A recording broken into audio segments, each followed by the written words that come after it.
পূর্ববর্তী যত নবী আসছে তাদের কাছে বলে দিয়েছি যে সর্বশেষ এক নবী আসবে, তো তার কথাটা লেখা আছে বেদের মধ্যে। এ তো সুমিন নিন্তরে ছেলে আচার্য সমন্বিত, একজন ছেলে আচার্য একজন বিদেশি আবির্ভাব হবে, শিষ্য শাখায় সমন্বিত। নিপশ্চৈব মহাদেব মরুস্থলার নিবাসিনাম, তিনি মরুভূমির নিবাসী হবে। কোরআন বলছে, আমরা জানি নবী মুহাম্মদ রাসূলুল্লাহ সাল্লাল্লাহু আলাইহি সাল্লাম আরবের মক্কা নগরীতে নবী পাক সাল্লাল্লাহু আলাইহি সাল্লাম জন্মগ্রহণ করে, তাই না? পিতার নাম ছিল আব্দুল্লাহ, এটা হচ্ছে সন্ধি বিচ্ছেদ, আব যুক্ত আল্লাহ, অর্থাৎ মুজাব মুজাফিলাই, সন্ধি বিচ্ছেদ, অর্থাৎ আল্লাহর উপাসনাকারী।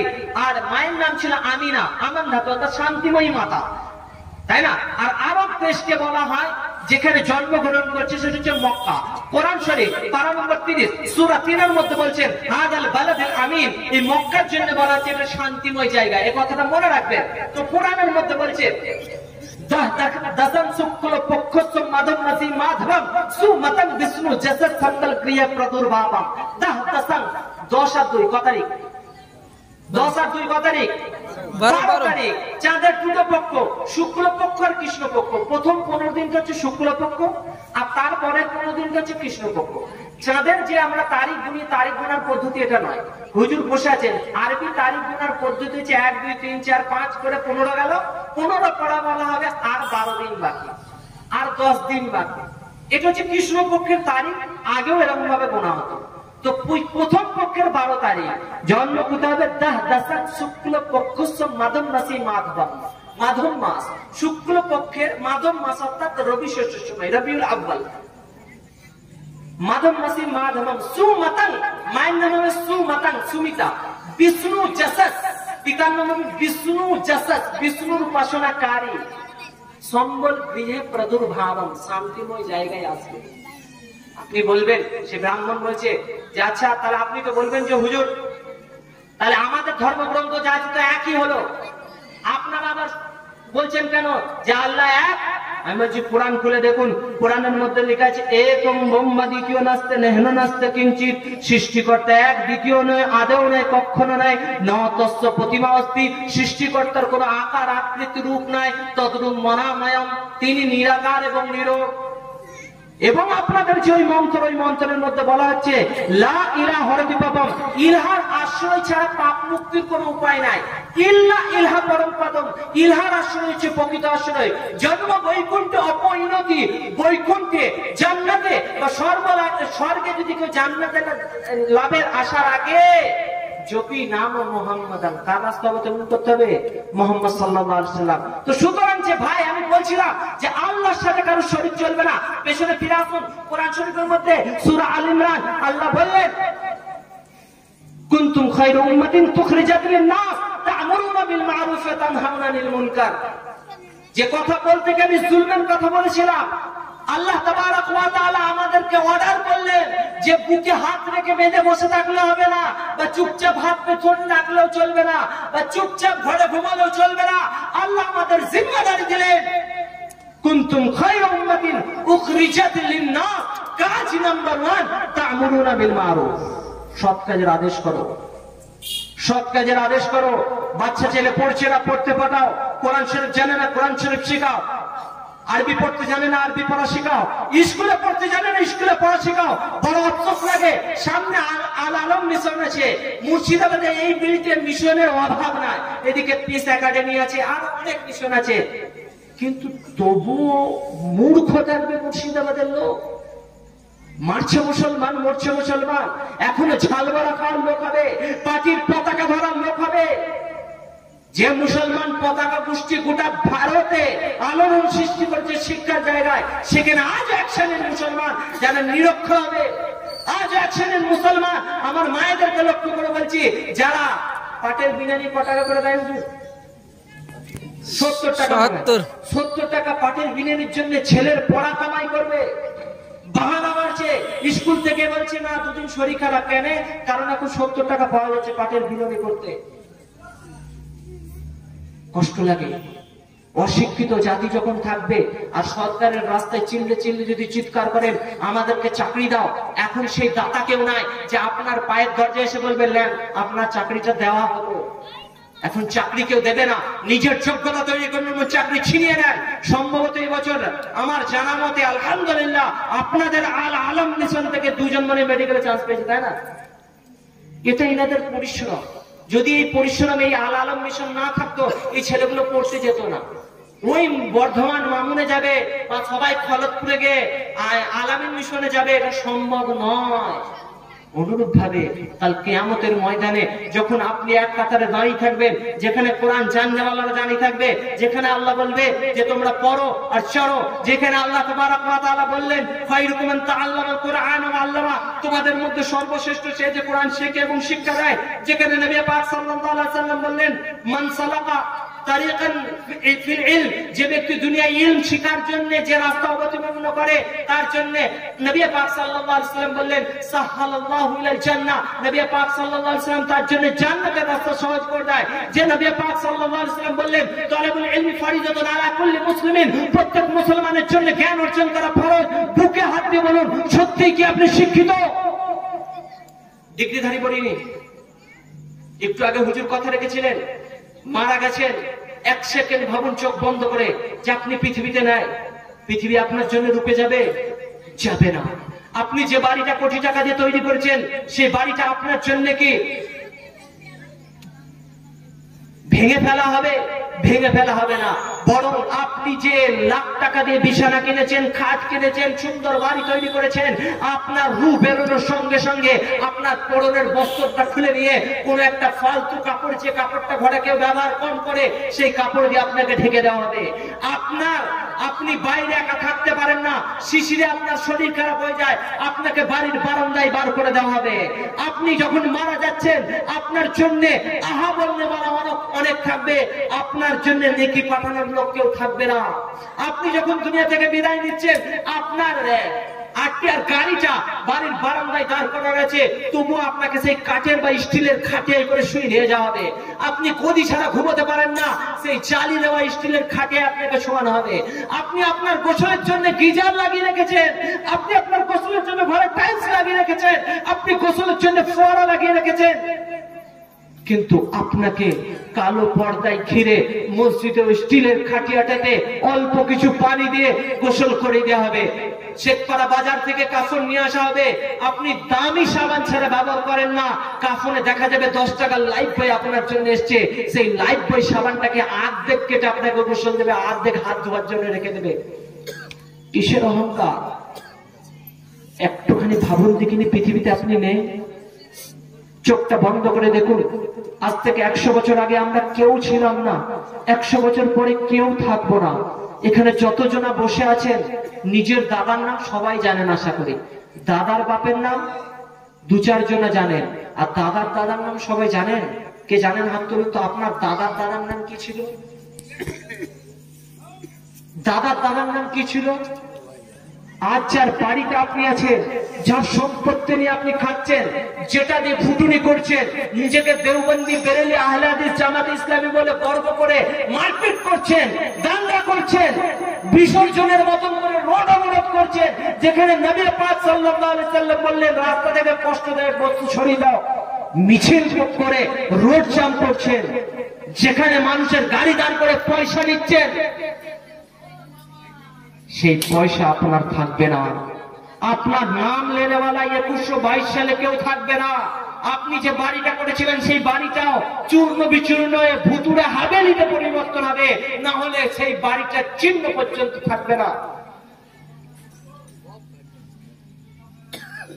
আপনি যখন মারা গেছেন, দুনিয়া থেকে বিদায় নিয়েছেন, আপনার নামটা শেষ হয়ে যাবে, বলবে লাশ পড়ে আছে। আপনি বাড়ি থেকে যখন বিদায় নিয়েছেন, কিছু মহিলারা মিলে তারা গল্প করবে আর আপনার জন্য চাটাই বুনবে, আর জি টিভি, জি বাংলা, স্টার জলসা, কটকটি, আরো কত কিছু আছে তার গল্প করবে। তারা ভুলে যাবে যে আমাকেও একদিন মরতে হবে। পাশের বাড়ির ভাবির গীবত শুরু হয়ে যাবে, ও আসে না, ওর মরাতেও যাব না। অপর দিক থেকে ওই দূরের খালাতো বোন, সে যখন জানতে পেরেছে সিনেমার আর্টিস্টরা ফেল হয়ে যাবে, বাড়ির দরজায় যখন ঢুকবে অ্যাক্টিং করে কাঁদতে কাঁদতে আসবে, ও চাচি চলে গেলে, কোথায় গেলে রে, আমার জুতোটা দেখি ওইখানে পড়ে আছে রে। আর না, ঘরের মধ্যে বসে আছে, যখনই খবর এলো আসসালামু আলাইকুম অমুক মারা গেছে, বললো আমার মনটা দুদিন ধরে ঘাবড়াচ্ছিল, আমি ওই রকমই স্বপ্ন দেখছিলাম। ভাই তুমি চলে গেলে কি হলো রে? ফেরেশতা বলছে এটা কোথাকার মালে? ওদিকে সেন্টার ধরছে, এদিকে সেন্টার ধরছে, দুধের হাঁড়িটা মনে আছে, বসে হাঁড়ি মনে আছে, ভাই তুলে কান্না হচ্ছে। হাও মাও করে লুটিয়ে পড়ে গে খানিক দোষ, খানিক গুণ, খানিক বেয়াদবি, খানিক গীবত, খানিক চর্চা, খানিক গেল্লা করার পরে লাশের উপরে করে পড়লো। তারপরে নাক কাক ফুঁচে নিয়ে, আমি ভালো আছো? এটা কে? তোমার মেয়ে? ও কত বড় হয়ে গেছে গো ছেলেটা। আফসোস মুসলমান, যে কোরআন শেখার দরকার ছিল, যে কোরআন অনুসারে আমল করার দরকার ছিল, সেই কোরআনকে কসমের কিতাব বানিয়ে দিয়েছে। যায় যায় ঝগড়া হচ্ছে, আমি কোরআন হাত দিয়ে বলতো কথাটা ঠিক কিনা? কোরআন কসম খাওয়ার কিতাব। নিজেদের জামাগুলো দেখুন, আজ জলসার দিন সবাই সুন্দর জামা পরে এসছে, হাসির কথা আমি বলছি না, কষ্ট নিয়ে বলছি। বাড়িতে গিয়ে দেখবেন কোরআন শরীফের জুজদানটা যেদিন বাজার থেকে কিনে নিয়ে এসেছিলেন, একদিনও ধোয়ার তৌফিক হয় না। যে কোরআন শরীফ গোটা বিশ্বের সমস্ত জিনিসের থেকে উত্তম, সেই কোরআন শরীফের পাতাগুলো ছিঁড়ে গেছে। সেই কোরআন শরীফ কসম খাবার কিতাবে পরিণত হয়েছে। সেই কোরআন শরীফ রুই পোকার খাদ্যতে পরিণত হয়েছে। সেই কোরআন শরীফ তাবিজের কিতাবে পরিণত হয়েছে। সেই কোরআন শরীফ জলসা লাগলে মসজিদে দান করার কিতাবে পরিণত হয়েছে। তবু আমরা মুসলমান জলসায় বসে হাসি মজাক ঠাট্টা বিদ্রোহ, দোকান বসানোর ঝামেলা শুরু হয়েছে। গ্রামে কার বাড়ি কোরবানির গোশত পৌঁছালো না, তা নিয়ে মারপিট হয়েছে। জুম্মার দিনে মসজিদে যে খাবার আছে, সেই খাবারগুলো বন্টন নিয়ে কে পেল না, তাই নিয়ে হাঙ্গামা হয়েছে। কিন্তু গ্রামের কজনা কোরআন জানে না, কোনো সার্ভে নাই। গ্রামের কজনা পড়া জানে না, সার্ভে নাই। গ্রামের কজনা সই করতে জানে না, সার্ভে নাই। গ্রামে কার বাড়ি কাল চুলো জ্বলেনি, কোনো সার্ভে নাই। গ্রামে কে খেতে পাচ্ছে না, কোনো সার্ভে নাই। বরং অত্যাচার, অন্যায়, অবিচার, জুলম। আমরা মুসলমান, তারপরেও বলছি আল্লাহ আমাদের সাথে আছে। আল্লাহ তুমি দেখতে পাচ্ছ না?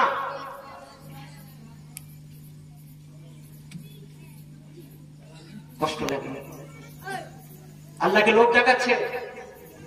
আল্লাহ এবারে যদি একান্ন হয় তোমার মসজিদে দিয়ে দেবো ইনশাল্লাহ। আমি জলসা করে ফিরছি এক জায়গা থেকে, আপনাদের এলাকাতে একজন, আমি নাম বলবো না, প্রোগ্রাম করে পেয়েছি, বলছি হুজুর মাদ্রাসায় 5,000 টাকা দেবে। আমি তো উল্টো মানুষ, আমি বললাম আলহামদুলিল্লাহ ভালো কথা, কিন্তু কি কারণে দেবেন, কি খুশিটা দেবেন? বলছি হুজুর একটু দোয়া করেন। দোয়া তো করবো, কিন্তু কি খুশিটা জানি? বলে হুজুর লটারিটা কেটেছি, 45,000 টাকা সেম আছে, যদি বইটা পড়ে যায় না 5,000 টাকা মাসায় দেবো। মাদ্রাসায় 5,000 টাকা দিলে 40,000 টাকা হালাল হয়ে যাবে। শুয়োরের গোশত যেমন হারাম, লটারি কেটে সেই টাকা ব্যবহার করা তার থেকেও হারাম। তবু লটারির দোকান আবাদ করছে, আল্লাহর প্রতি ভরসা নাই। রিজকের দায়িত্ব নিজেরা নিয়েছেন, নিজেরা, যে আল্লাহ তুমি খাওয়াতে পারবে না, আল্লাহ তোমার দরজা বন্ধ হয়ে গেছে, আমরা এবার দেখিয়ে দেবো, দেখো কিভাবে বড় লোক হয়। গোটা রামনগর নয়, গোটা মুর্শিদাবাদ নয়, গোটা পশ্চিম বাংলায় একজনে দেখান যে লটারি কেটে তার ছেলের ছেলে পর্যন্ত কোটিপতি হয়ে আছে। একটা উদাহরণ দেখেন, একটা। আমি আপনাকে দেখিয়ে দেবো, লটারি কেটে যে কোটিপতি হয়েছে, রে ভিখারি হয়ে গেছে। বিশ্বাস হয় না? কেবিসিতে বিহারের একজন ছেলে করোড়পতি হলো, পরে মাতাল হয়ে ঘুরে বেড়াচ্ছে। দেখুন খবর, নেট খুলুন, কোন মানে করোড়পতি জিতার পরে বলে সেই টাকাটা আমি ফালতু খরচা করে সব শেষ। পরিশ্রমের টাকা, পরিশ্রমের অর্থ, মেহনত করা টাকা যেমন কাজে লাগে, যেগুলো হুট করে আসে না, হারাম জিনিস হুট করে শেষ হয়ে যায়। আপনি বলবেন হুজুর হারাম বুঝবো কি করে? যদি আপনার দিল বলে, যদি আপনার অন্তর বলে, কেউ দেখে নিচ্ছে না তো জানবেন ভুল করছেন। রাস্তা দিয়ে ছতায় যাচ্ছে ছেলে পালিয়ে যাচ্ছে, ফুলটুচুকে নিয়ে, কাকে নিয়ে পালিয়ে যাচ্ছে? ফুলটুচুকে নিয়ে ছতাই চাচার ছেলে পালিয়ে যাচ্ছে। শেখপাড়া থেকে টুকটুকি করেছে, ছতাই চাচাকে চেনে না। এদিকে জামাল ভাই কি করছে, কারোর নাম থাকলে রাগ করেন না, জামাল ভাই সকালবেলায় নাঙল জুড়েছে। নাঙল জুড়ে বলেন তো, আগের লোক নাঙল চালাতো না, ভোর ভোর ওই রায়গুলো বলে নাঙল জুড়েছে একদম চড়ে। আর জামাল চাচার গরুটা বলবেন ছেড়ে গেছে, জামাল চাচার গরুটা জোয়াল থেকে খুলে গেছে, এখন ছুটছে। জামাল চাচা গরুটা ধরবে বলে হাতে লাঠি, লাঠিটা কি বলেন আপনাদের এলাকায়? আমাদের এলাকায় পাচন বলে, লাঠি বলেন না, লড়ি বলেন, তাই তো? তো লড়িটাকে নিয়ে জামাল চাচা গরুটা ধরবে বলে ছুটছে, গরুর পেছনে পেছনে ছুটছে, বলছে মানে সারা দিচ্ছে ভাইকে ধরো। আর ওদিকে ছতাই চাচার ছেলে সে তো ফুলটুসি গেলে পালাচ্ছে, ভোরবেলায় কানেকশন করে জানো জানো। ছতাই চাচা এসে বলছে মৌলী সাহেবের পাশের দোকান, মোবাইলের দোকান, বলছে ভাই কি সিম দিলি? শুধুই কথা হয় না। বলে কেন গো চাচা, সিম তো ভালোই দিচ্ছে। বলে কাল ব্যালেন্স প্রোগ্রাম বলছে, বলছে তোমার সিম নট রিচেবল, বলছে কি সব বলছে বুঝতে পারছি না। দেখ বলছে চাচা রিচার্জ নাই তো? বলে রিচার্জ নাই মানে? কালকেই রিচার্জ করলাম রে। বলছে চাচা দেখো গোলমাল হচ্ছে।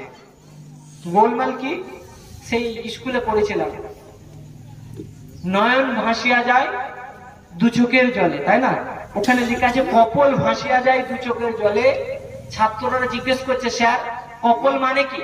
স্কুলের মধ্যে আগে বাড়ি থেকে অফিসার আসতেন না, তো বড় অফিসার এসছে, অফিসার এসে জিজ্ঞেস করছে আচ্ছা কপল ভাসিয়া যায় নয়নের জলে, এখানে কপল মানে কি? আর মাস্টারটাও সেরকম ইশারা করে বলেছে কি, তো জিজ্ঞেস করে কপাল বলে দিয়েছে। কপাল বলার পরে এখন গ্রামের পল্টু হচ্ছে খুব দুষ্ট ছেলে, বলছে স্যার আচ্ছা বলুন তো কপাল নয়নের জলে কি করে ভেসে যাবে? পানি তো এইদিকে আসবে, কপাল মানে গাল, আর সেটা স্যারও জানে না। বলেছে স্যার বলছে বাঁদর কোথাকারে, ওর পরের লাইনটা ওখানে লুকোনো আছে রে। বলে কি? বলে ঠ্যাং দুটো বাঁধা ছিল তেঁতুলের ডালে। এবার বল পানি কোন দিকে পড়ে? তোরা তেঁতুল গাছের নিচে পড়াচ্ছি, পড়া না করলে তেঁতুলের ডালে ঠ্যাং বেঁধে পানি কোন দিকে যাবে? বুঝতে পেরেছেন?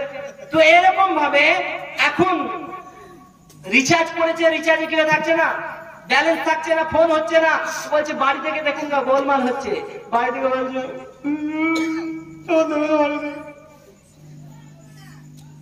ওদিকে ওই পাড়ার জাকির ভাই বলছে হুজুর জানেন আজ রাতে বিশাল আশ্চর্য ঘটনা ঘটে গেছে। বলছে কি ঘটেছে? বললাম আমার স্ত্রী গ্রামের মধ্যে 5টা আল্লাহওয়ালির মধ্যে একটা আল্লাহওয়ালি, মা ফাতেমারও আগে। বলছে কেন গো? বললো কাল রাতের বেলায় আমি ঘুম থেকে উঠে দেখছি আমার স্ত্রীর মুখটা চকচক করে জ্বলছে, একদম চাঁদের আলোর মতন জ্বলছে। বলছে তাই নাকি? বলছে হ্যাঁ। বলে আপনি কি করছিলেন? বললো ঘুম থেকে উঠেছি। বললো ও কোনো বুজুর্গিয়াত নয়, গিয়ে দেখুন গা রাতের বেলায় মোবাইলে চ্যাট করছিল, চাদর ঢাকালে চ্যাট করছে। আপনি বুঝতে পারেননি তো? এদিকে ছটাই চাচার ছেলে গল্প ভুলে যান না, ফুলটুসুকে নিয়ে পালিয়ে যাচ্ছে, আর ওদিকে জামাল ভাই পেছন থেকে তাড়া করেছে গরু ধরবে বলে। এখন যখন জামাল ভাই পেছন থেকে সাড়া দিচ্ছে, ছটাই চাচার ছেলে পেছন দিচ্ছে, শুধু কেউ আসছে না তো, কেউ আসছে না তো, কেউ আসছে না তো। আর পেছন থেকে চুড়ে বাপরে এত লাঠি রে, তার কাছে ওর গরু দেখে না, গরু তো টুকটুকি পার। আর চাচা অত বাড়াচ্ছে, টুকটুকি বলে টুকটুকি দাঁড়াও, ও গরু ধরতে বলছে। আর এদিকে বুকটা সে ট্রেনের টিকিট না কাটলে 2.5 টাকা 3 টাকা, 2.5 টাকা 3 টাকা, 5 থেকে 1.5 টাকা, ধাই ধাই ধাই ধাই চলছে। তো নেমে গরুর সামনে ছুটছে, ছটাই চাচা ছেলেকে জামাল ভাইকে ধরছে, বলছে তা আমার গরু তাড়িয়ে নিয়ে পালিয়ে যাচ্ছে। গরু হ্যাঁ গরুকে তাড়িয়ে নিয়ে যাচ্ছি, ধরতে বলছি। হ্যাঁ আমি গরু তাড়িয়ে নিয়ে গেছি নাকি? এখানে পালাচ্ছিল বলুন দেখিনি? চোরের মন পুলিশ পুলিশ। তো যে কথা বলছিলাম ঘটনায় ফিরে আসো।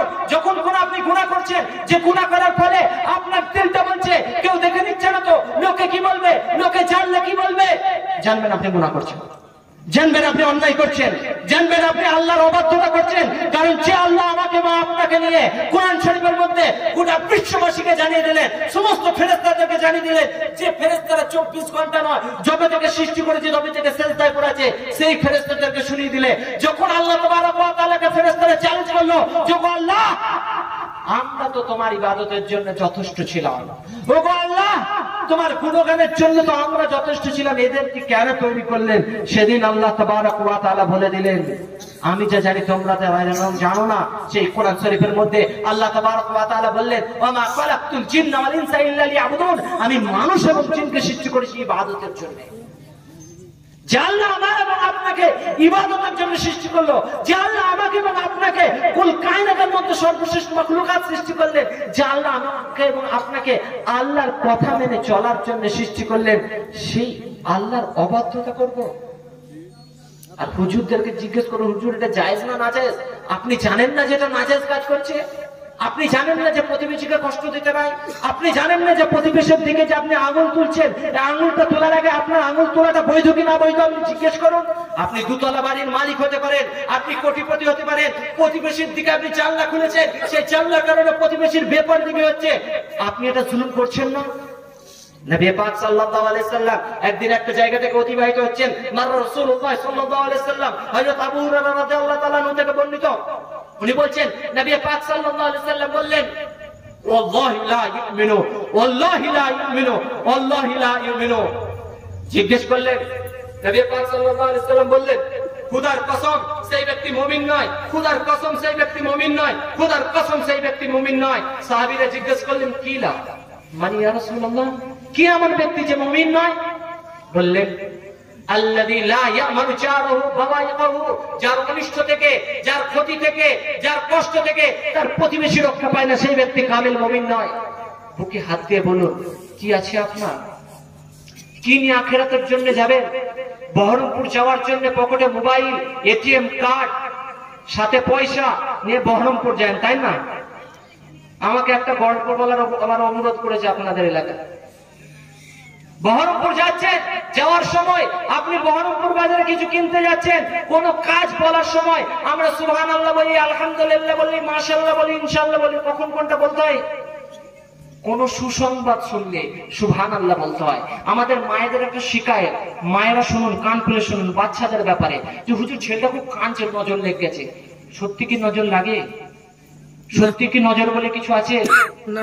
নবী পাক সাল্লাল্লাহু আলাইহি সাল্লাম কি বললেন? নজর আছে, নজর আছে। নবী পাক সাল্লাল্লাহু আলাইহি সাল্লাম বললেন, আল আইনু হাক্কুন। কি হুজুর? নজর সত্য। নজর লাগবে না কি করে? কোন জিনিস আপনার ভালো লাগছে, গাছ হোক, বাচ্চা ছেলে হোক, কোন জিনিস হোক, গাড়ি হোক, কোন জিনিস আপনার ভালো লাগছে, বলুন সুবহানাল্লাহ, বলুন সুবহানাল্লাহ। আল্লাহ জাত পবিত্র বলুন, আলহামদুলিল্লাহ বলুন, মাশাআল্লাহ। আল্লাহ যা চেয়েছে সেটা বলুন, আল্লাহ যা চেয়েছে সেটা হয়েছে। নজর লাগবে না। ভবিষ্যতে কোনো কাজ করবো বলে ইনশাআল্লাহ বলুন। কি বলবেন? ইনশাআল্লাহ। ইনশাআল্লাহ। যারা ইউটিউবে মেসেজ লেখেন, যারা চ্যাটিং করেন, মাশাআল্লাহ লেখেন, একসাথে মাশাআল্লাহ শব্দটা লিখবেন না। মাশা ইয়ামশি মাশিয়ান আরবি শব্দ একসাথে লেখা মানে চলা, আর মা আলাদা, ইসমে মৌসুল জোড়ার জন্য আছে। শাউন চাওয়া, এটা হচ্ছে ক্রিয়া, আল্লাহ হচ্ছে তার ফাইল, কর্তা।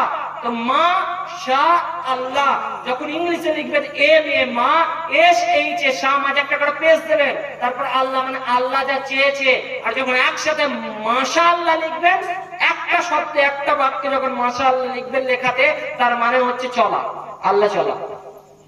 অনুরূপ ভাবে ইনশাআল্লাহ সেম কেস, ইন শর্তের শব্দ, শাউন চাওয়া, ফের ক্রিয়া, আল্লাহ হচ্ছে তার কর্তা অর্থাৎ ফাইল। আল্লাহ যদি চায় ভবিষ্যতে কোনো কাজ করব, তার জন্য ইনশাআল্লাহ বলতে হয়। আমাদের মুসলমানরা মাশাআল্লাহ ইনশাআল্লাহ কখন বলতে হয় সেটাও জানে না। ইনশাআল্লাহ জায়গায় মাশাআল্লাহ, আর খাবার খাওয়ার পর বলছে ইনশাআল্লাহ, খাবারটা খেয়ে নেবো। আরে ইনশাআল্লাহ মানে তো ভবিষ্যতে যদি আল্লাহ করায় তো খাবো। বলছে না হুজুর, ইনশাআল্লাহ বলে কি লাভ আছে? তো একটা গল্প শোনো। ছতাই চাচা নামটা এই জন্য আরেকবার বলছি, যাতে কারোর নামের সাথে মিল না খায়। ছতাই চাচা গেছে আপনাদের এখানে ধনীরামপুরে কি হাট হয়, তাই না? গরুর হাট, ছাগলের হাট, গরুর হাট। তো ধনীরামপুরে ছতাই চাচা যাচ্ছে, ইমাম সাহেব জিজ্ঞেস করছে, চাচা কোথায় যাচ্ছে? তো বলছে ওই গরু কিনতে যাচ্ছি, একটা সামনে আকিকা দেবো, তো তার জন্য। বলছে ইনশাআল্লাহ বলুন, যদি আল্লাহ চায়। হ্যাঁ মৌলভী সাহেবদের আপনাদের ইনশাআল্লাহ, শুধু ইনশাআল্লাহ। পকেটে পয়সা, হাটে গরু, মাঝে ইনশাআল্লাহ করে দেবেন, বলুন তো কি বুঝতে পারছেন না? পকেটে গরু, হাটে পকেটে টাকা, হাটে গরু, মাঝে আপনার ইনশাআল্লাহ করে দেবেন। আপনারা মৌলভী সাহেবদের নাই কাজ, সারাদিন ইল্লাল্লাহ ইল্লাল্লাহ করে বেড়ান। মনে রাখবেন, একজন মৌলানা হতে গেলে 14 বছর তাকে একটা পাকে এরকম তুলে 10 ঘন্টা এরকম বসে থাকতে হয়েছে, যদি পড়া নাও করে। সামনে বসে আছে, জিজ্ঞেস করুন হাফেজ হতে গেলে কোরআন শরীফকে সারা দিন 24 ঘন্টা ঘুমের মধ্যে বিড়বিড় করতে হয়েছে, পড়তে হয়েছে বারবার, তবে সে হাফেজ হয়েছে। চারটিখানি কথা নয়। যদি বিশ্বাস না হয় আপনি প্রথম বাক্যটাকে মুখস্থ করে দেখান। আল্লাহর রহমত ছাড়া, আল্লাহর বরকত ছাড়া কোরআন শেখা চারটিখানি কথা নয়। যে কথাটা বলছিলাম, ইমাম সাহেবকে বলছে হুজুর হাটে গরু, পকেটে পয়সা, মাঝে ইনশাল্লাহ কোথায় এলেন? ইমাম সাহেব চুপ করে মুখটা নিয়ে চলে গেলেন। পাশের ওই ভাই বলে, ইমাম সাহেব ওর সাথে মুখ লাগানো জানেন না, ঠোঁট কাটা, ওরকমই বলে। হাটে গেছে, গরু দেখেছে, গরু পছন্দ হয়েছে, 16,000 টাকা দাম হয়েছে, দারুণ গরু। পকেট থেকে পয়সা বার করতে গেছে, নাই, শেষ। কি হয়ে গেছে? চুরি হয়েছে। একদম টিকাতরের হল হয়ে গেছে, তাই না? মাঝ মাঠে চুরি হয়ে গেছে, একদম ফিনিশ। ওখানে যাওয়ার পর ফিরবে কি করে? গ্রামের একটা টুকটুকিওয়ালা ছিল, টুকটুকিওয়ালা তাকে চাপিয়েছে, শেখপাড়া বাজারে নিয়ে এসে খাবার খাইয়েছে, একটু টিফিন করিয়েছে, বাড়ি ফিরে এসছে। একদম জোহরের আগে ইমাম সাহেবের কাছে হাজির। বলছে কি ব্যাপার চাচা, গরু কিনলেন, কেমন হলো? বলছে ইনশাল্লাহ হাটে গেলাম, ইনশাল্লাহ হাটে একটা গরু পছন্দ হলো, ইনশাল্লাহ দাম দর করলাম, ইনশাল্লাহ 16,000 টাকা দাম হলো, ইনশাল্লাহ পকেটে হাত দিলাম, ইনশাল্লাহ চুরি হয়ে গেছে, ইনশাল্লাহ ওর মোটরসাইকেলে টুকটুকিতে চেপেলাম, ইনশাল্লাহ শেখপাড়া বাজারে নাস্তা করলাম, ইনশাল্লাহ গোসল করলাম, ইনশাল্লাহ নামাজ পড়লাম, ইনশাল্লাহ আপনার সাথে কথা বলছি। আর ইনশাল্লাহ বলে লাভ হবে? ইনশাআল্লাহ মানে আল্লাহ যদি চায়, আল্লাহ যদি চায় তবে গিয়ে আপনার কাজ সম্পন্ন হতে পারে। আল্লাহ যদি চায় আপনার কাজ তখনই সমাধান হতে পারে। আপনি যতই প্ল্যানিং করেন, যদি আল্লাহ প্ল্যানিং না করে আপনার সেই প্ল্যানিং ব্যর্থ হয়ে যাবে। তো কথার মধ্যে ফিরে আসুন। আপনি খাটিয়ার মধ্যে শুয়ে আছেন, আপনি দুনিয়া থেকে বিদায় নিয়েছেন, আপনার জন্য আত্মীয়-স্বজনরা কাঁদতে এসেছে। মনে রাখবেন নবী পাক সাল্লাল্লাহু আলাইহি ওয়াসাল্লাম বললেন, মৃত ব্যক্তির জন্য কান্না করলে তাকে আযাব দেওয়া হয়। আমার মায়েরা কান খুলে শুনুন, কাঁদবেন না। নবী পাক সাল্লাল্লাহু আলাইহি ওয়াসাল্লামের সন্তান ইব্রাহিমের যখন ইন্তেকাল হলো, নবী পাক সাল্লাল্লাহু আলাইহি ওয়াসাল্লামের চোখ দিয়ে ঝরঝর করে পানি প্রবাহিত হচ্ছে। নবী পাক সাল্লাল্লাহু আলাইহি ওয়াসাল্লাম যখন কাঁদছেন, সাহাবীরা বললেন ইয়া রাসূলুল্লাহ, আপনি মৃত ব্যক্তির উপর কাঁদতে নিষেধ করেছেন, যে মৃত ব্যক্তির জন্য কাঁদলে ইউআযিবু, আযাব দেওয়া হয়, আপনি কাঁদছেন। নবী পাক সাল্লাল্লাহু আলাইহি ওয়াসাল্লাম বললেন, একটা হচ্ছে চিৎকার করে কাঁদা, সেটা নিষেধ। কেউ দুনিয়া থেকে বিদায় নিয়েছে, আপনি ব্যথায় ব্যথিত হবেন, আপনার মন তো পাথর। তার মানে কেউ গ্রামের একজন মারা গেছে, আব্বা মারা গেছে, চাচা মারা গেছে, গ্রামের একজন প্রতিবেশী মারা গেছে, বন্ধু মারা গেছে, বান্ধবী মারা গেছে, কেউ জাননেওয়ালা মারা গেছে, আপনার চোখ দিয়ে শোনা মাত্র চোখ দিয়ে পানি বেরোবে। আপনি বলবেন ইন্না লিল্লাহি ওয়া ইন্না ইলাইহি রাজিউন, নিশ্চয়ই আল্লাহর জন্য আর আল্লাহর দিকে ফিরে যেতে হবে। আপনি পড়ার সঙ্গে সঙ্গে দোয়া হবে। তারপরে যদি আপনি পারেন কালমা পড়ে দেন, তারপরে যদি পারেন কিছু কুল পড়ে দেন, তারপরে কিছু যদি পারেন তার জন্য দান সদকা করে দেন, তারপরে যদি পারেন 2-4 রাকাত নামাজ পড়ে তাকে সওয়াব পাঠাতে পারেন, কিছু কোরআন পড়ে পাঠাতে পারেন। এটা আপনার জাতি ব্যাপার। কিন্তু দোয়া করলেন তার জন্য, চোখ দিয়ে পানি বেরোবে, এটা যায়। কিন্তু চিৎকার করে মৃত ব্যক্তির উপরে লুটিয়ে পড়ে কান্না করা, বিনিয়ে বিনিয়ে কান্না করা, চিৎকার করা না জায়েজ। অনুরূপ ভাবে মৃত ব্যক্তির পাশে কোরআন পড়া যাবে কিনা? কোরআন পড়া ভালো কাজ না খারাপ কাজ? ভালো কাজ। কোরআন পড়া ভালো কাজ না খারাপ কাজ? ভালো কাজ। ভালো কাজ। কোরআন শরীফের মধ্যে আল্লাহ তাবারক ওয়া তাআলা সর্বপ্রথম যে আয়াত অবতীর্ণ করে 12 নম্বর 30, সূরার নাম সূরা আলাক। প্রথম কথা আল্লাহ তাবারক ওয়া তাআলা বললেন, ইকরা বিসমি রাব্বিকাল্লাযী খালাক, পড়ো তোমার প্রভুর নামে যিনি সৃষ্টি করেছেন। যে আল্লাহ পড়তে বললেন, যে নবী পাক সাল্লাল্লাহু আলাইহি ওয়াসাল্লাম বললেন, তালাবুল ইলমি ফরিদাতুন আলা কুল্লি মুসলিমিন, প্রত্যেক মুসলমানের জন্য জ্ঞান অর্জন করা ফরজ। যে আল্লাহ তাবারক ওয়া তাআলার হাবিব সাল্লাল্লাহু আলাইহি ওয়াসাল্লাম বললেন, খায়রুকুম মান তাআল্লামাল কুরআন ওয়া আল্লামা, তোমাদের মধ্যে সর্বোত্তম ব্যক্তি সে যে কোরআন শেখে এবং অপরকে শিক্ষা দেয়। তাহলে যে কোরআন পড়ার জন্য শুনলেও নাকি, পড়লেও নাকি, বুঝলেও নাকি, না বুঝলেও নাকি, নবী পাক সাল্লাল্লাহু আলাইহি ওয়াসাল্লাম বললেন, আলিফুন হারফুন, লামুন হারফুন, মিমুন হারফুন। আলিফ লাম মিম তিনটা আলাদা আলাদা শব্দ, প্রত্যেকটা শব্দ পরিবর্তে আপনি 10টা করে নাকি পাবেন। বলুন সুবহানাল্লাহ। সুবহানাল্লাহ। তাহলে এত নাকি মৃত ব্যক্তির কাছে কোরআন পড়া যাবে না কেন? আমি তখন মেমানি মাদ্রাসায় পড়ি, ছোটবেলায় গল্প বলি আপনাদেরকে। আমি ওস্তাদকে জিজ্ঞেস করলাম, হুজুর কেন যাবে না? উনি বললেন শরীয়তে নাই। তারপর একটা যুক্তি দিলেন, যুক্তিটা আপনাদেরও শুনে রাখার দরকার। বলে মানুষ যখন মারা যায় তখন সে পাক থাকে না নাপাক থাকে? পাক থাকে না নাপাক থাকে? রূহ বেরোলেই নাপাক। আমি হুজুরকে জিজ্ঞেস করলাম, আচ্ছা হুজুর একজন বলুন ফরজ গোসল গেলে ঘরে ঢুকতে গেল আর মরে গেল, তাহলে এবার নাপাক কি করে হলো? ও তো গোসল করে এসছে। হুজুর সঙ্গে সঙ্গে বললেন, যখনই জান বেরোলো সঙ্গে সঙ্গে নাপাক হয়ে যাবে। কি জান বেরোলো নাপাক হবে না? জান বেরোনোর সঙ্গে সঙ্গে যখন নাপাক হয়ে গেল, ওই লাশটাও নাপাক, একটা পায়খানাও নাপাক। পায়খানার পাশে কোরআন পড়া যায়? তাহলে মৃত ব্যক্তির পাশে কোরআন পড়া যাবে? আপনারা উত্তর দেন না। যাবে না।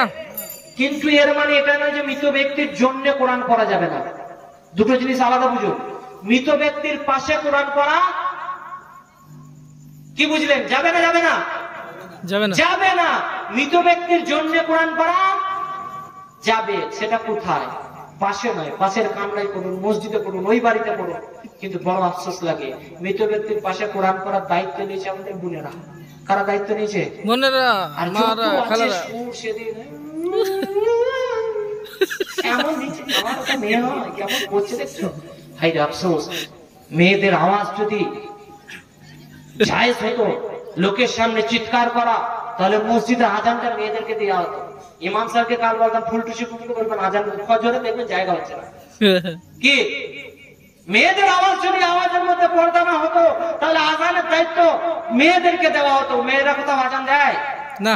তাহলে যদি আজান মেয়েদেরকে না দেওয়ানো যায়, যদি উচ্চস্বরে কোরআন করতে না দেওয়া যায়, যদি তার আওয়াজটা পর্দা হয়, তাহলে এই অমকের বাপ কোথায় যাচ্ছিস রে বলা ঠিক হবে? হবে না। না।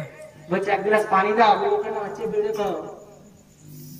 নবী পাক সাল্লাল্লাহু আলাইহি সাল্লাম বললেন, যে স্বামীকে গাল দেয়, যে স্বামীকে কটূক্তি করে, কিতাব খুলে দেখুন, সন্ধ্যায় গাল দিলে সকাল পর্যন্ত জান্নাতের ফেরেশতা তার জন্য অভিশাপ করে। সেই স্ত্রীকে কোথায় আছে? নামাজ পাঠি নিয়ে বসে থাকবেন আর ভাবছেন জান্নাত কামিয়ে নেবো। স্বামীর অবাধ্যতা করছেন, স্বামীর নাফরমানি করছেন, স্বামীর সন্তানরা হচ্ছে আপনার কাছে আমানত। মা হচ্ছে পৃথিবীর বড় ইউনিভার্সিটি। মা যদি শিক্ষিত হয়, সন্তানের শিক্ষিত হবে। কিন্তু আপনাদের গ্রামে বর্তমানে, আমি বর্ধমানের কথা বলছি, আমাদের ওদিকে ছেলেদের থেকে মেয়েদের মুখের ভার্সনই ভালো, তাই না? মিষ্টি মিষ্টি কথা বলে, এমন কথা বলে একদম বলছে কেটে বার হয়ে যাবে।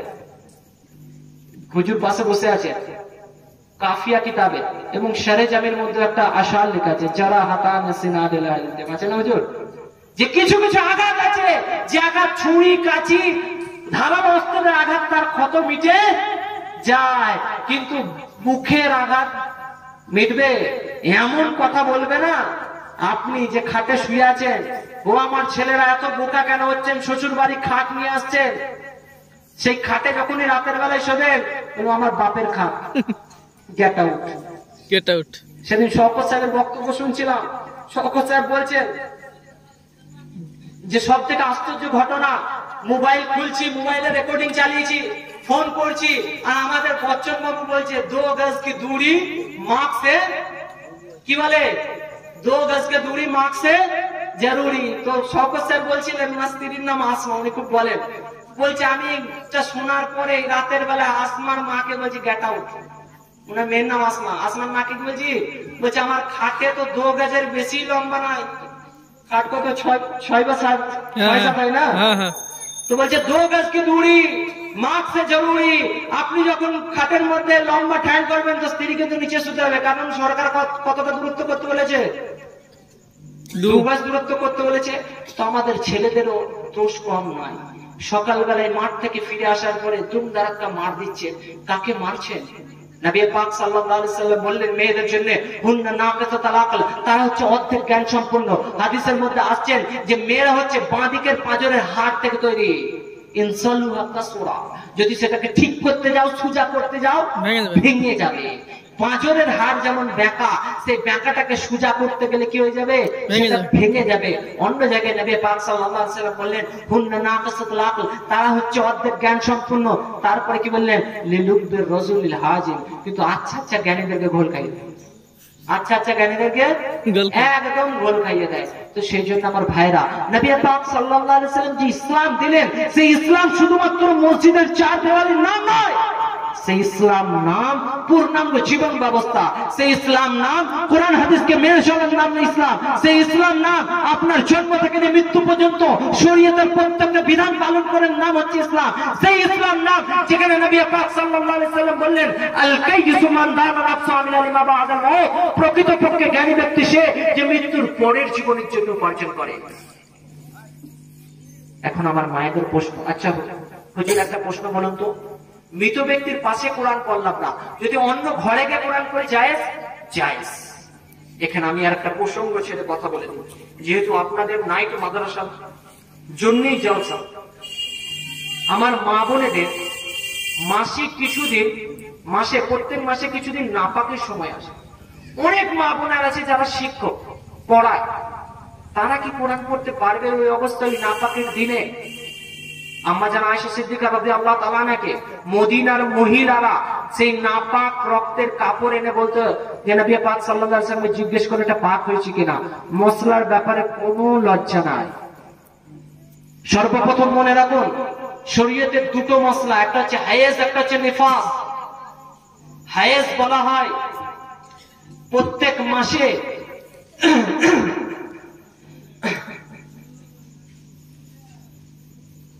3 দিনের বেশি, 3 দিন 3 রাতের বেশি আর 10 দিন 10 রাতের কম যে রক্ত আছে তাকে বলে হায়েজ।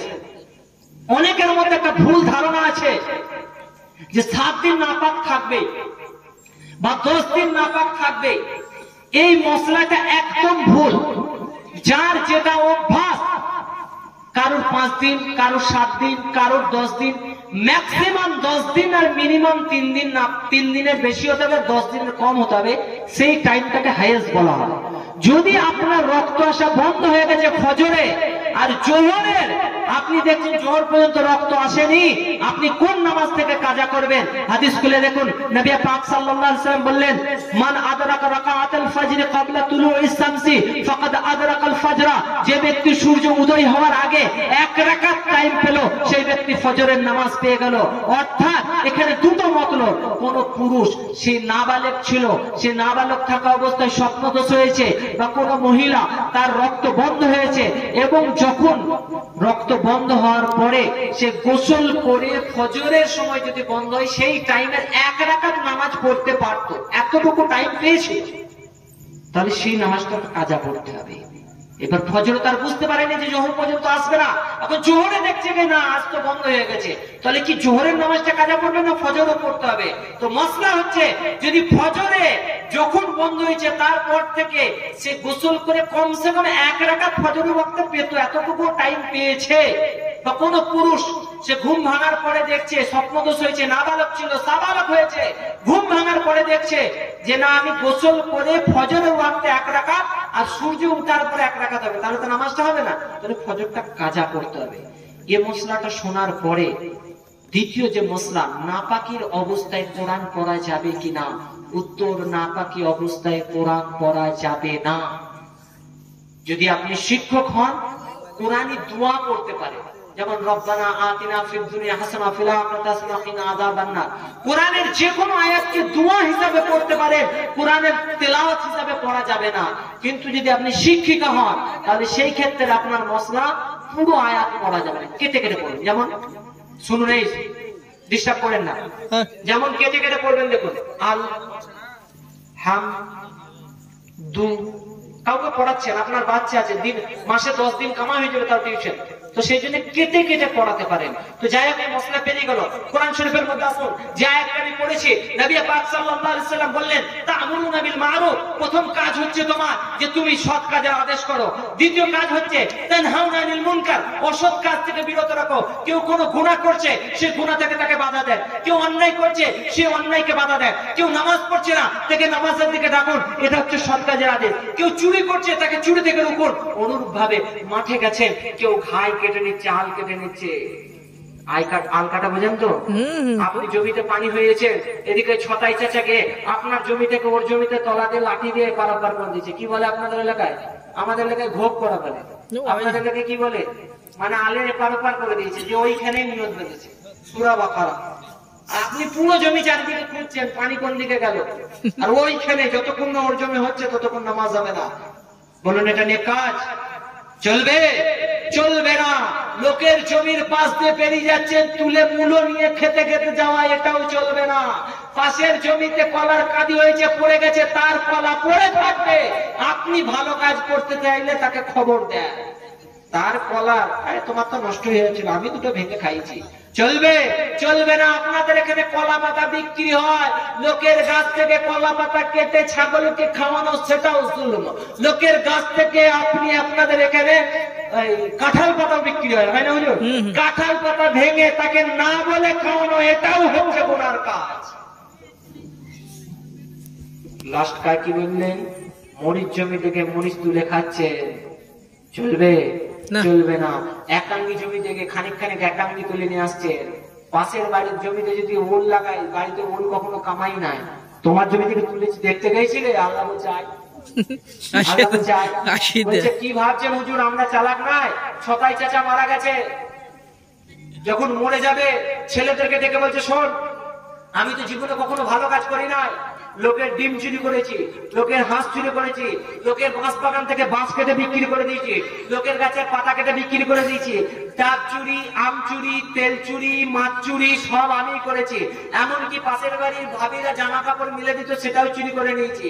পাশের ইয়েতে ওই থালা মাছতে যেত আগে পুকুরেতে, কলতলায়, তোর বাটি নিয়ে এই বাটিতে লুকিয়ে নিয়েছি, এটাও করেছি।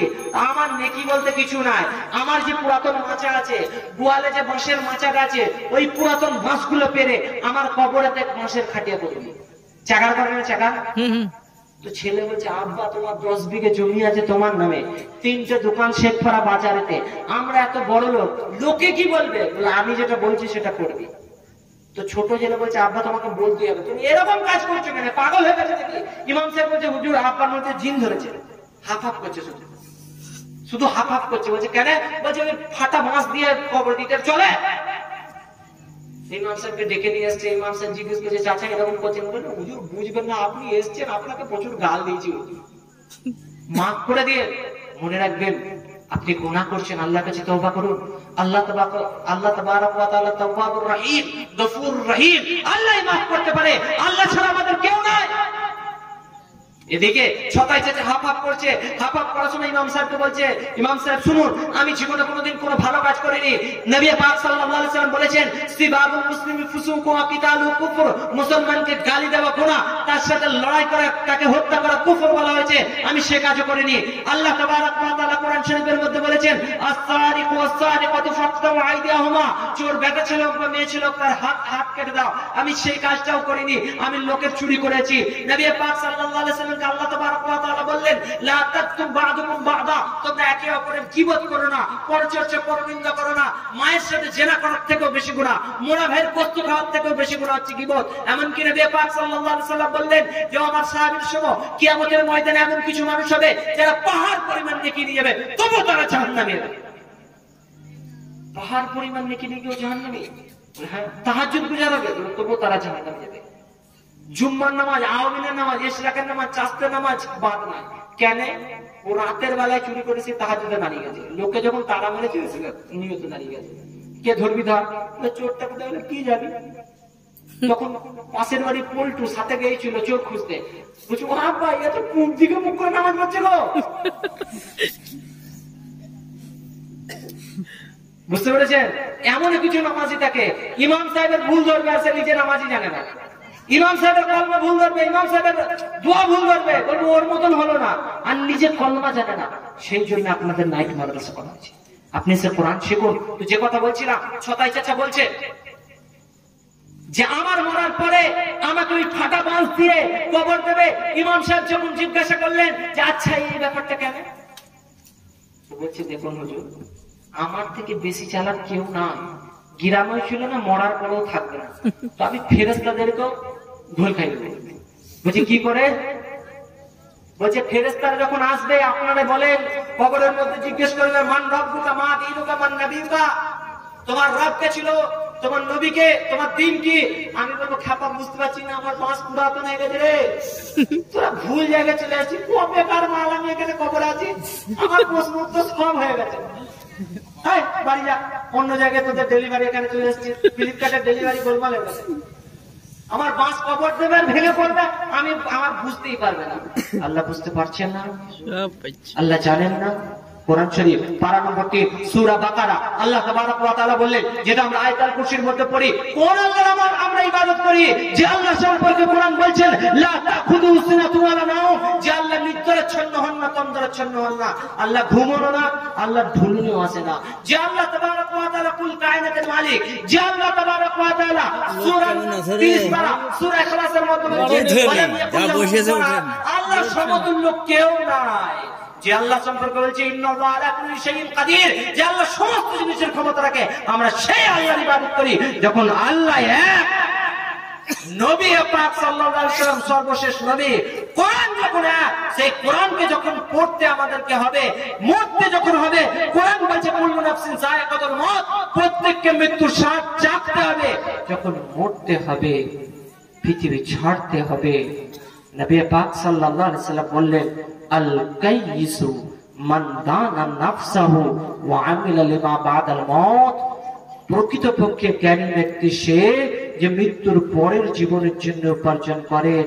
ভুলে যেন না, আপনি খাটিয়াতে শুয়ে আছেন, এখন আপনার কি আছে? জমিটা ছেলেরা বন্টন পাবে, মোবাইলটা ওয়ার্সরা বন্টন পাবে, মোবাইলটা আরেকজন নেবে, আপনার আংটি যেটা আপনি মরে যাওয়ার পরে ফুলে গেছে সেটাকেও কেটে বার করে নেওয়ার ফিকির চলছে, আপনার পরনের যে বস্ত্র সেটা খুলে নেওয়া হয়েছে। আপনি যখন খাটিয়ায় শুয়ে আছেন, আপনার যে কাফন আনতে গেছে তাকে বলা হয়েছে খুব হাই ফাই কাফন নিতে হবে না। যে লাশ শোয়ানোর জন্য কবরস্থানে নিয়ে গেছে, কবরে আপনার যদি পানি উঠে যায়, বলবে বর্ধমান থেকে খড় কিনে নিয়ে আসা হয়েছে, অনেক দাম, আপনাকে 2 আটির জায়গায় 4 আটি খড় দেবে না।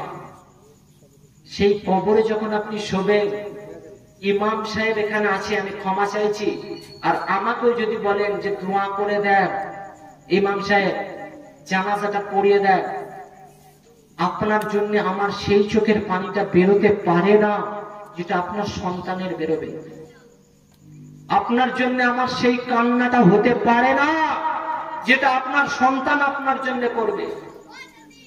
কারণ মা বাপের জন্য সন্তানের দোয়া আর সন্তানের জন্য মা বাপের দোয়ার মধ্যে আল্লাহর কাছে কোনো পর্দা নাই। আমাকে একজন বলছে যে হুজুর আমার ছেলেটা একটু খুব বদমাইশি করছে, একটু দোয়া করুন। আমি কে?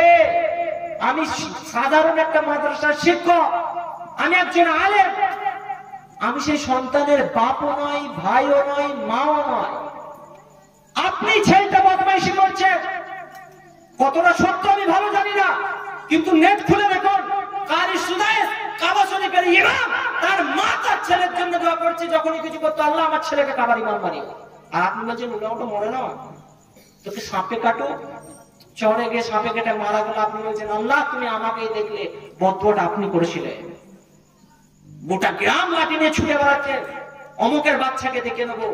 আপনি গাল দিচ্ছেন সন্তানকে, বড় হওয়ার পর সে আপনাকে কি আব্বা বলে সম্মান করবে?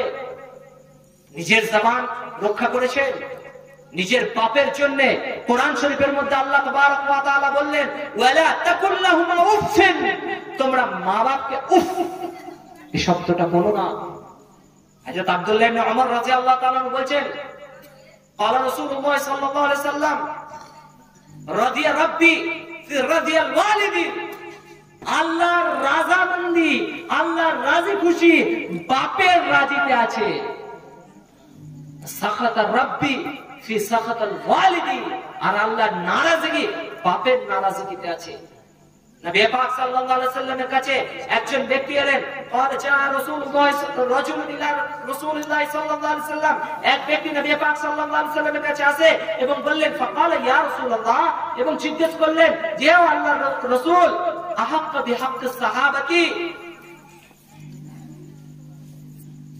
সমস্ত মানব জাতির মধ্যে সবথেকে আমার সেবা, আমার নেক কাজ, আমার ভালো ব্যবহারের সবথেকে বেশি হক কে? নবী পাক সাল্লাল্লাহু আলাইহি ওয়াসাল্লাম বললেন ফাউম্মুকা, তোমার মা। ফের বললেন সুম্মা মান, তারপর কে? সুম্মা উম্মুকা, ফের তোমার মা। সুম্মা মান, তারপর কে? উম্মুকা তোমার মা, সুম্মা মান আবিকা তোমার বাপ। সেই মা বাপকে আজ বৃদ্ধাশ্রমে দিচ্ছি, সেই মা বাপের স্থান সিঁড়ির তলা বা রান্নাশালা, সেই মা বাপকে গাল দিচ্ছি, সেই মা বাপকে কটূক্তি করছি। আর এর জন্য যেমন সন্তান দায়ী, তার থেকেও সেই মা বাপ আরো দায়ী। কারণ ছেলেটাকে আপনি সন্তান নয় ষাঁড় তৈরি করেছেন। ছোটবেলায় যখন তাকে দিনের কথা শেখানোর দরকার ছিল, যখন তাকে আল্লাহর ভয় দেখানোর দরকার ছিল, তখন তাকে ভূতের ভয় দেখিয়েছেন। যখন তাকে আল্লাহর ভয় দেখানো দরকার ছিল, তখন তাকে ব্রহ্মশক্তির ভয় দেখিয়েছেন। যখন তাকে আল্লাহর ভয় দেখানোর দরকার ছিল, জান্নাত জাহান্নামের ভয় দেখানোর দরকার ছিল, আপনি তখন তাকে এঞ্জেলের ভয় দেখিয়েছেন। আপনাদের গ্রামে কোনো সার্ফ এক্সেল আছে যেখানে ভূতের জামা ধোয়া হয়? আছে? আছে। কিন্তু বড় আফসোস লাগে, সমস্ত ভূতের জামা নাকি খুব সাদা হয়। আমার জামা কাল সকালবেলা এটা নোংরা হয়ে যাবে, কিন্তু ভূতের জামাটা কোথায় ধরে? কার দোকানে এবার জামা কেনে? হে আমার বোনেরা, হে আমার মায়েরা, আমরা সকলেই জানি ভূত বলে কিছু নাই, কিন্তু আল্লাহর আগে ভূতকে বসিয়ে রাখি। আমরা সকলেই জানি যে আমার ভালো মন্দের মালিক। আমরা যখন ঈমান নিয়ে আসি আর ঈমানের মধ্যে পড়ি ওয়াল কদরি খাইরিহি ওয়া শাররিহি, ভাগ্যের উপর ঈমান নিয়ে এসেছি, ভালো হোক বা খারাপ হোক, মিনাল্লাহি তাআলা, আল্লাহর পক্ষ থেকে যা হবে। আর সেটা ভালোর দাবিটা আমি করেছি। ভালো হয়েছে কেন? আমি করেছি। খারাপ হয়েছে কেন? ওই অমুক দেখছিল ওরাই কিছু করে দিয়েছে, ওই পাশের বাড়ি ওরাই কিছু খাইয়ে জাদু করেছে। যত স্বামী আছে তাদেরকে সব বস করতে আমাদের কাছে তাবিজ নিতে আসছে। ভাই আল্লাহ, স্বামীকে যদি তাবিজ দিয়ে বস করা যেত, ভালোবাসার জন্য যদি তাবিজ হতো, তাহলে এই যত কাটরিনা এইসব কারিনা সব মৌলবীদের বউ হতো না? বুঝিয়ে আসে না?